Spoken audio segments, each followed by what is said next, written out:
The rain lashed the metallic skin of the downed Earth survey vessel, its once proud hull now a twisted mass of blackened alloys and steam.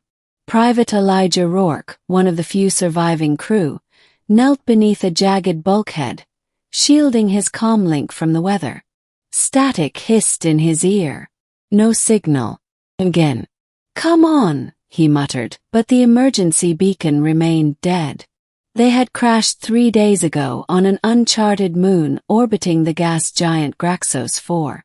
What had started as a routine planetary scan became a catastrophe when a rogue solar flare crippled their navigation system mid-atmosphere. Of the 16 crew members aboard the Daedalus, only 4 had survived the impact. Now 2 were gone, one lost to a cave-in, the other to something in the forest that screamed like a child and dragged Lieutenant Vix into the underbrush before anyone could react. That left Elijah and Corporal Suda. Suda was tough, former Mars infantry, but she was running on fumes. Supplies were low.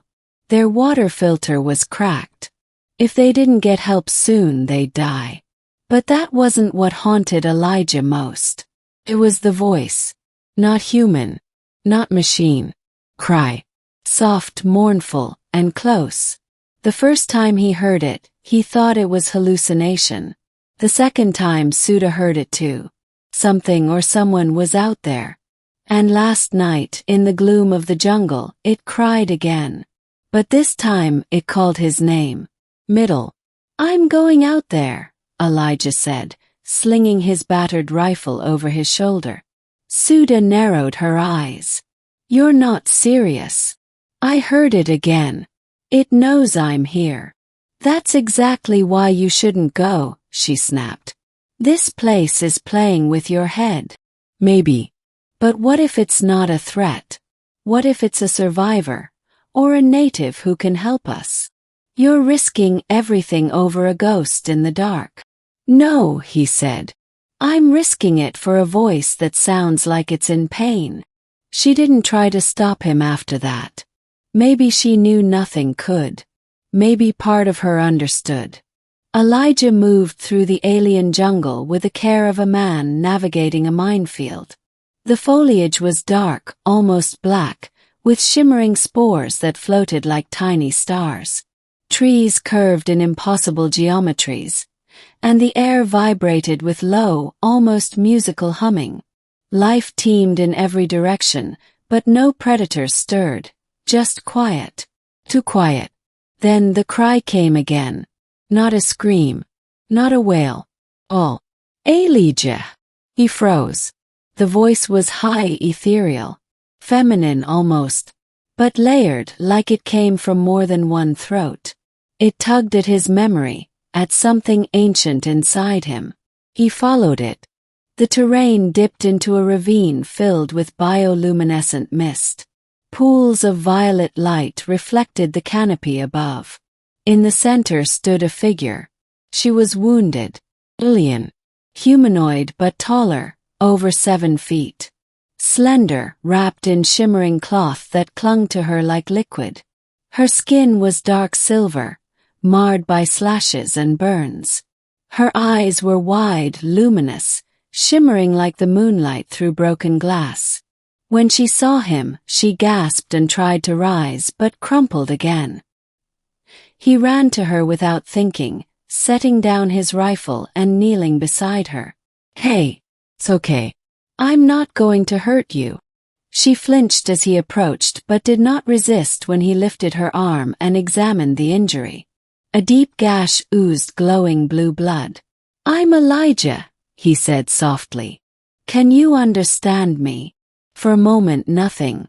Then she whispered something, words he didn't understand but somehow felt. A vibration through the air, a pressure behind his eyes. He blinked. Then, unbelievably, he understood. Pain, alone, no more. Her voice was not sound, but thought pressed into his mind. Not invasive, gentle. Curious. "You called me," he said. "Why?" She looked at him for a long moment. Because you heard." He didn't move for a long time. The jungle stirred around them, as if holding its breath.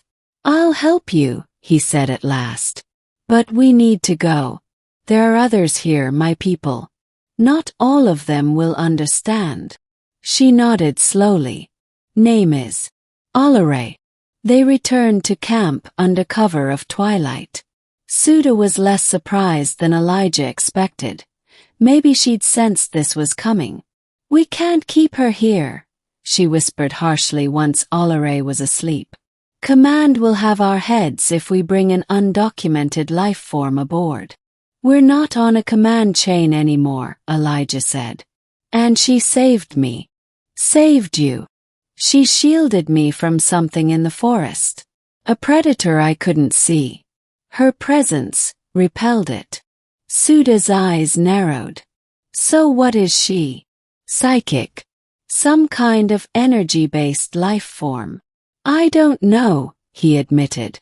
"But she's connected to this place." In the days that followed, Elijah and Olare spoke, wordlessly, through that shared telepathic link. He learned that her people were once guardians of this moon, attuned to its life force. But they were hunted by off-worlders for their energy. Now she was the last. She had heard the human ship crash. Had cried out, not in hope but in despair. And someone had answered. Elijah. He was the first of her kind's legends to come to life. A soul who heard the echo, a frequency only those with empathy tuned to the universe could feel. Her people called it the Kareth Vel, the voice of the weeping flame. "It means," she whispered to him one night, "the listener who remembers." "Remembers what?" he asked. "That life is not yours to own, but to protect." Ending. On the sixth day, the rescue ship arrived. A gleaming, towering battleship of the Terran Recon Corps, flanked by drones and drop teams. Medics swarmed the crash site. Elijah was separated from Olare, put through debriefing, scanned, tested. Suda backed his story. Some of it anyway. "She's not hostile," Elijah said to Commander Reeves, the mission officer. "She's injured. And alone. She's undocumented. Possibly dangerous," Reeves replied. "Until intel clears her, she's a detained subject. They'll kill her." "That's not your call, Private." He stood. "It is now." There was a long silence. Reeves didn't blink. "Careful, soldier. You're walking a line." "Then let me walk it," Elijah said. "For her." Later that night, he snuck into the containment quarters. The guards were lax. No one expected a grunt to defy orders. He found her sedated, bound in soft restraints. She opened her eyes when he touched her. "I won't let them hurt you," he said. She looked at him, those luminous eyes dim but still alive. "You are the one who heard." He nodded. A whisper pulsed through his mind. An image. Coordinates. A place beyond the explored sectors. A sanctuary of her kind. Maybe others still lived. Maybe not. But it was home. "Will you go?" he asked. "Only if you come too." He hesitated. His duty. His uniform. The life he'd known. But then he thought of the scream in the woods, the glow of her wounds, the way her voice sounded not in his ears but in his soul. He lifted her in his arms. "I'm with you." They stole a scout pod. Slipped past the patrol net during a meteor event. Suda covered for them. He didn't ask how and she didn't say. They flew into uncharted stars, following the map in her mind. Alariai's world was a moon cloaked in mist and song, where the forests hummed and the oceans whispered in tones no machine could hear. And there he saw them, others. Not many, but some. Survivors.